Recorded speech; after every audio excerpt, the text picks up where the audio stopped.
warga analis, kembali dengan berita Semahal Kufet hari ini dengan saya Vidya Putri Valen.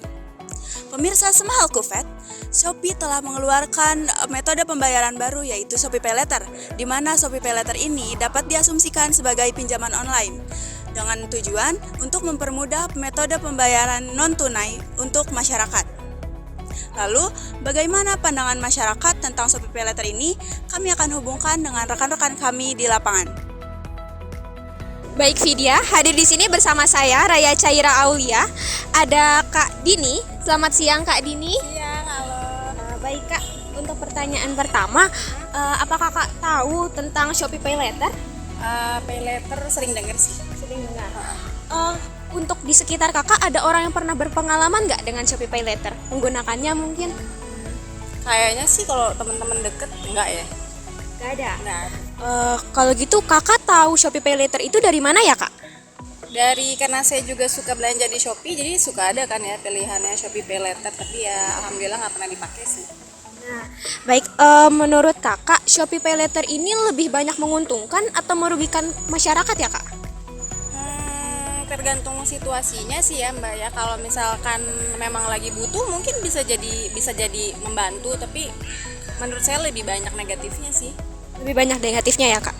Lalu menurut Kakak nih, dibandingkan dengan pinjaman online yang ada lain, Shopee Pay ini lebih mudah atau lebih sulit ya Kak untuk menggunakannya? Karena saya belum pernah pakai, saya nggak tahu ya Kak gimana cara bisa pakai Shopee Pay Later, terus gimana cara bayarnya juga saya kurang tahu sih. Lalu terakhir nih Kak, secara garis besar Kakak tahu gak sih pinjaman online yang legal sama yang ilegal itu? Yang legal dan ilegal, saya kurang tahu kayaknya. Baik, terima kasih atas jawabannya. Terima kasih juga atas waktunya. Selamat beraktivitas kembali. Baik Vidya, hari ini saya sudah berada di Taman Ekspresi dengan Kak. Saya Antonius. Baik, dengan Kak Antonius. Sebelumnya saya boleh bertanya Kak, untuk penggunaan Shopee Pay Later, apakah Kakak sudah pernah menggunakannya? Saya Pernah. Kira-kira Kakak tahu Shopee Pay Later itu dari mana ya Kak? dari aplikasinya kan otomatis dia kan.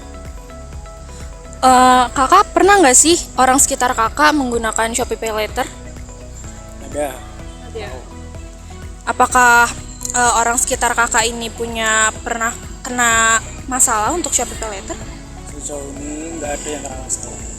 Nggak ada. Jika tidak, berarti menurut Kakak Shopee Pay Later ini lebih banyak membantu atau merugikan?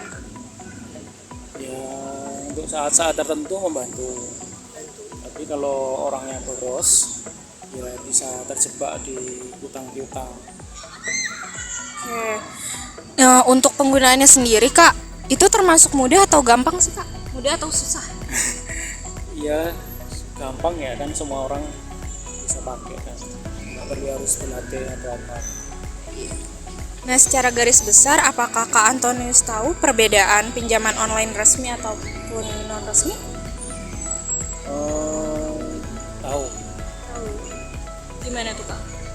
Ya kalau yang resmi pasti yang jelas cicilannya itu ringan, berapa, periode pembayarannya juga longgar, jadi tidak hanya 1 minggu atau bahkan beberapa hari. Itu aja sih. Oke, baik Kak Antonius, terima kasih atas waktunya. Selamat melakukan aktivitas kembali. Baik, terima kasih. Baik, kita kembali ke Vidya. Baik Vidya, saya saat ini di Taman Ekspresi bersama Kakak Lukman. Saya pertanyaan pertamanya Kak, ini Kakak tahu gak apa itu Shopee Pay Later?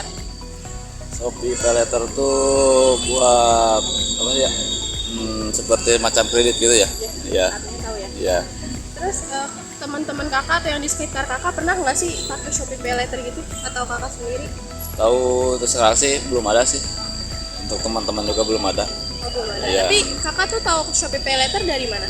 Ya dari ada sih orang-orang semacam dari apa sosial media gitu ya. Kalau menurut Kakak nih, Kak, jauh yang Kakak tahu Shopee Pay Later itu menguntungkan atau malah merugikan orang-orang?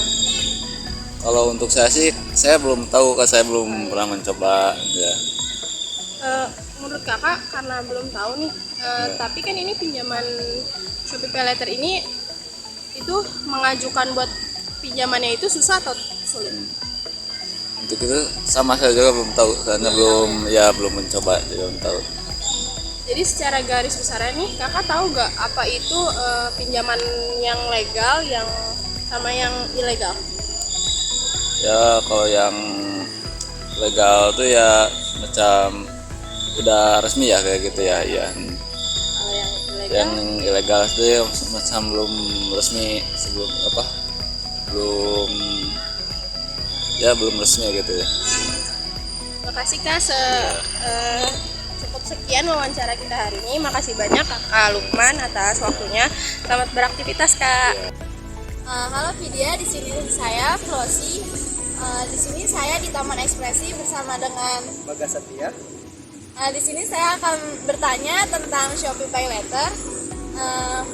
Apa yang kamu tahu tentang Shopee PayLater? Shopee PayLater itu salah satu platform peminjaman online yang ada di Indonesia. Di sekitar kamu ada gak sih yang punya pengalaman sebelumnya dengan Shopee PayLater? Ada teman saya. Dampak yang ditimbulin dari Shopee Pay tersebut terhadap lingkungan tuh apa sih? Terutama dampak ke penggunanya dulu ya, temen aku dulu ya. Dampaknya itu pasti diteror karena dia nggak bisa membayar tagihannya secara tepat waktu. Akhirnya dia minjem ke teman-temannya untuk membayar tagihan tersebut. Yang akhirnya dia mempunyai utang ke teman-temannya. Menurut kamu tuh apa sih yang nyebabin banyak yang pakai Shopee PayLater ini? Kalau menurutku sih kenapa banyak pengguna yang menggunakan Shopee PayLater itu budaya konsumtif sih. Budaya konsumtif itu gimana? Budaya konsumtif itu kayak gaya hidup seseorang yang membelanjakan uang itu tanpa memikir ke depannya gitu, tanpa memikir secara matang. Oke. Terus menurut kamu nih Shopee PayLater itu lebih banyak membantu atau merugikan? Kalau dari pandangan aku sih lebih banyak merugikan ya, karena banyak dari berita-berita di luar sana juga banyak kasus-kasus tentang pembunuhan mengenai PayLater gitu. Menurut kamu cara mengajukan Shopee PayLater itu termasuk mudah atau sulit sih? Yang aku tahu itu cara verifikasi itu gampang banget. Jadi kalian hanya butuh kartu identitas KTP. Nanti tinggal verifikasi aja ke aplikasi. Oke, terima kasih Bagas. Saya kembalikan ke Vidya. Baik, terima kasih rekan-rekan atas informasinya di lapangan. Jadi, Shopee PayLater memiliki banyak kekurangan. Namun, di samping itu Shopee PayLater juga memiliki banyak kelebihan yang dapat membantu masyarakat sekitar. Maka dari itu, kita harus menggunakan Shopee PayLater ini dengan sangat bijak. Baik warga analis, sekian berita hari ini. Sampai jumpa di berita selanjutnya.